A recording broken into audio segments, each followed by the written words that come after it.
Happy Father's Day, everybody. It's the Gaming Raider here today, and today I am going to be reviewing Father's Day. Yeah, it's another creepypasta. What can I say? They're the easiest things to make when it comes to holidays because there's so many short ones. And as of right now, I don't really have any holiday-related books to read except the Goosebumps Most Wanted Halloween and Christmas special editions. The Halloween and Christmas special editions. But I don't want to review them yet obviously it's not even close to Christmas or Halloween right now. And even if it was, I wouldn't review them right now anyway, because I want to go and get them. I want to get to them when I get to the Most Wanted series. And I'll try to work around that when Halloween and Christmas is on its way and I'm on that series. But until then, I'm just going to stick with the short creepypastas. Eventually, though, I will go to the longer ones. I'll go to ones like Jeff the Killer, Slenderman, Tiki Toby, Alice Jack, Laughing Jack. Those ones, I will go on them eventually. Don't worry, I'm getting there. And I'm also, speaking of Goosebumps, I'll be reviewing Say Cheese and Die sometime. Either this month or next month. It just depends because there's a whole lot going on right now with family. So, y'all bear with me if that's so. For a little bit, I'm going to have to be releasing some shorts and,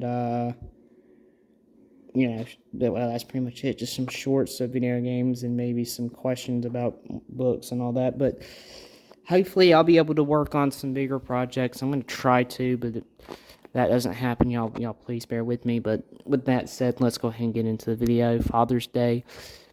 I mean, honestly, with a name like that, you thought it would be Father's Day throughout the entire story. But no, it actually does some character introduction and introduce us to our main character, Howard. Talks about his life, how he's, an average Joe with an average job, an average amount of pay or money that he makes from it, with average parents, average house. And, it's so average that he just gets bored and until he meets a girl that he falls in love with, and her name is Brenda, and he describes Brenda as, in the eyes of other men, as someone who's not worth looking at. Which, honestly, I feel like you could probably cut that. I don't really know. I guess it's just to say, he's just so average, he'll get an average woman. I don't know what that's saying. But, whatever, that doesn't really ruin the story, because I do like the story, there's just one problem I have with it. This is a nitpick, but there is one huge problem I have, which I'll get to when I get to it. But, as the story goes, he falls in love with the girl Brenda, and he introduces her to his parents, who do not like her, and says, he should stay away from her. Everybody he knows says it. His boss, his colleagues. Everybody, they say that she's just using him, but he does not listen. And when his father dies, he proposes to her, which is really awkward timing. I never proposed to a girl before, but I don't think you propose to her immediately after your father's death, unless that's just your way to grieve. I don't know. But she declines, saying it's too soon, and she only accepts when his mother dies and he inherits the amount of money and house that they have, which she then agrees, which, yeah, to the breeder, it's not surprising. To Howard, though, he's just overwhelmed with joy, but he should have saw the red flag there. Should have saw it there. And everybody, once again, they warn him during the wedding, but he marries her anyway. Then she gets pregnant, and she's talking about, hard subject here, and I'm just going to get through it real quick. She's talking about aborting the child, and he just puts his foot down, and, they have the child. And, quote, ever since she was born, to Howard, she's his everything as a normal parent, which, that's something any normal parent could agree on. Their children are their everything. To Brenda, however, she is a rival because that's where it's, even though it's obvious, it's where it's fully revealed that, she only wanted Howard for the money and the gifts that he gets her. And as soon as that baby's born, she's just been more stuck up, for lack of a better term. Stuck up and sneery, again, or snarky, for lack of better terms. And that's when, Howard realizes it and even calls her a stuck up bitch. I'm not kidding. He refers to her as stuck up bitch Brenda. it gets that way, but it is the creepypasta. So, when does the creepy stuff happen? When does it go horribly wrong? If it hasn't already? Well, as soon as Brenda and him divorced, or at least it's heavily implied she divorced him after she'd been cheating on him, she leaves him, and it's just him and his daughter, Emma. I think that's her name. Well, I don't know. I think I'm pronouncing it right, shall I say. After that, after it's just them two, he's been raising her, sings her a song every time he measures her, seeing how tall she's gotten, which he does every Father's Day. Yeah, no, I guess that's not a weird thing. It's something to remember on Father's Day. But as she hits her teens, she becomes snarky, just like her mother, and demanding and whining until she gets what she wants. She basically becomes her mother. And Howard, missing the days when she would laugh and giggle at the song that he would sing after he measures her, just snaps. He's stating that he does not want another Brenda in his life. And then it cuts to him having a bowl of water, or a bowl of water with a cloth.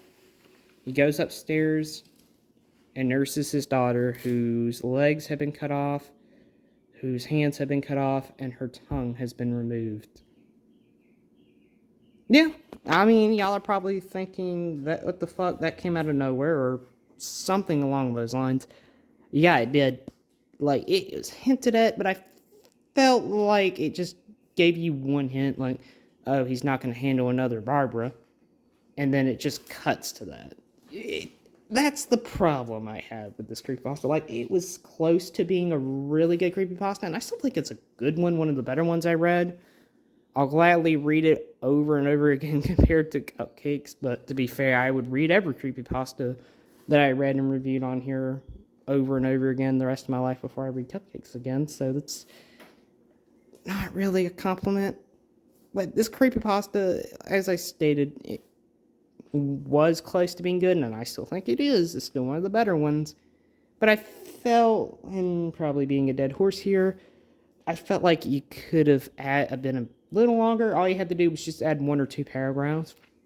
Basically have where probably he's just got a knife or an axe in his hand, or a saw or something, and he's walking towards his daughter, and then she screams, and then it cuts to him with the cloth and all that. I think that's all you had to do. Just have like a couple more paragraphs where he's talking to her, trying to get her to, chill out and behave, and then it doesn't work. He retrieves a sharp object, and then walks towards her, she screams, then it cuts to the ending. That's pretty much all you had to do. I get, it wanted to be a shock value type of story, but it's kind of the problem I have there. It just, it kind of gets rid of the shock value. It adds shock value, but not really all that well. There's no tension. Like, maybe a little bit when you're reading about Brenda and you're like, and the abortion is mentioned. But, it is called Father's Day, so it's obvious he's going to have a child. But I think, there's just, because of that, there is no tension. There is maybe a little bit because you think maybe Brenda's going to kill their daughter on Father's Day. That doesn't happen. His daughter just suddenly becomes nagging, whining, and selfish just like her mother, and then it just cuts to her being dismembered. it was close. I think it just kind of cut a little too much.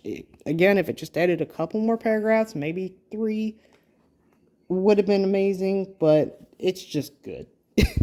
I'm not going to say it's okay because it was actually good, because it's a good story. It's not okay. It's actually good.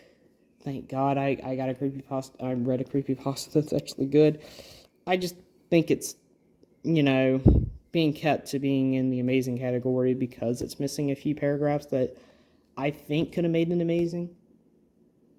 Because it's basically about a man just kind of going insane on Father's Day, which, I mean, that's not a bad concept, but I feel like there's probably, if there is, I haven't read or heard of them, or probably forgot them, but I feel like there's better stories like that out there. This one is just one that's good. It knows it wants to be good, and it succeeds, but it feels like maybe I can get in the amazing category. Then it's just like, yeah, you're missing something to be in that category. It's like, I was kind of in a rush. Kind of what it feels like, feels like someone trying to get the, they're like, I'm fine with just being like in this category, and then you're like, you know what, I'm proud of myself, I think I'm feeling good, let me get higher. But then it's like you don't really try as much then, because you're already fine with what you got, so you're just seeing if you can't get that higher ranking. Like, if you're like playing a video game, for example, and you're just trying, you and your friends are doing challenges and you just want to do better than that one friend. And then you're like, you know what, let me try to do better. Let me try to get better. Let me try to beat this one friend here. I already beat the friend I wanted to. Let me beat the other. Then you don't try as much because you're fine with what you got. That it doesn't really matter. It's like that. It's like that's what the creepypasta was. It's wanting to be good and it succeeded, so it stopped trying to be amazing. It was going for it, but didn't try. Because that ending, it just kind of rushed. It just had them elements that were missing. And if it had them elements, I'd say it's amazing. But as it stands, it's pretty good. Pretty good Father's Day creepypasta. Though I really wish they would have had more of the Father's Day. The only thing about the only Father's Day element is literally when he measures his daughter on Father's Day. It says he does it every Father's Day, and now on Father's Day he's taking care of her after kind of dismembering her, which, yeah, as a shocking twist goes, it's pretty good, but still kind of comes out of nowhere for a short story. That's the tricky thing with short stories. Endings can feel like they come out of nowhere because certain writers are like, okay, well, it's short, so let's just put this ending here and it should be good. And well, yeah, I mean, I would think that too. I'm gonna be completely honest. If I was writing a short story, I'd be like, well, let's just put the shocking ending there. It's a short story. It doesn't really matter. I think that too. But when you actually boil it down and you think about it, yeah, it's a short story, but it wouldn't really hurt if you put just a couple more details in there to build up to that ending better. But again, as I said, it's a good story. It's not really awful. It's not bad. It doesn't even reach okay because it's got some really good moments. Well, I wouldn't say moments, but really good build up in there.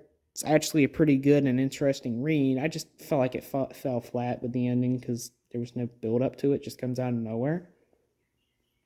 So that's how I feel about it. Again, I'll leave the link to the creepypasta in the description below, like I always do, so y'all can read it.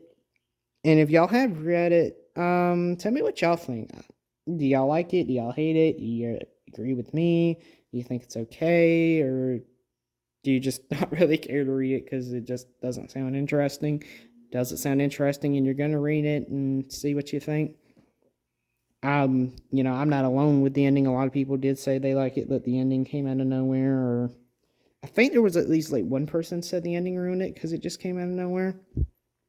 But I haven't really saw anyone say it was bad. It was just, that ending comes out of nowhere. That's the problem with a lot of creepypastas that I read, or at least a few of the creepypastas I read. It's just like, it just comes out of nowhere, which could work at times. but it's either never, it comes out of nowhere and it's the ending, so it just stops, or it comes out of nowhere and they only hold on to it for like maybe one or two sentences, and it's not really enough. Like the Easter at the uncle's one, where I said how, the gore just kind of came out of nowhere, and it's like they did it, but then it's like, okay, well, you're going this direction, and they went to a completely different direction, and it just left me confused. But okay, that said, y'all, this has been Father's Day. I hope y'all enjoyed it. Whoever read it, I hope you enjoyed it. If you haven't read it and you're going to, I hope you enjoy it. If you aren't going to read it, okay, now I'm just going to look for better creepypasta, I guess. There's a ton of them out there. Y'all probably find something, but y'all, I didn't say it. I don't know if I said it Mother's Day, but go out to your fathers and go and tell them you love them. It's their day. It's a very important day. They are very important to our society, and not only for society. Sorry, I had hiccups there, but not only for society, they are extremely, extremely important to our lives. They deserve the love and the respect that they get. Same thing with mothers. I know it's not Mother's Day, but they deserve it too. They deserve the love and respect for raising us, for teaching us the responsibilities, and staying by our sides. They deserve it. And since it's Father's Day, make sure you give your father a big hug, high five, pat on the back, and tell them they're a good father and that you love them. That said, I'm the Gaming Reader. This has been Father's Day, and to all you dads out there, and to my dad that's most likely watching this, happy Father's Day, and we love y'all. Peace out. And God bless.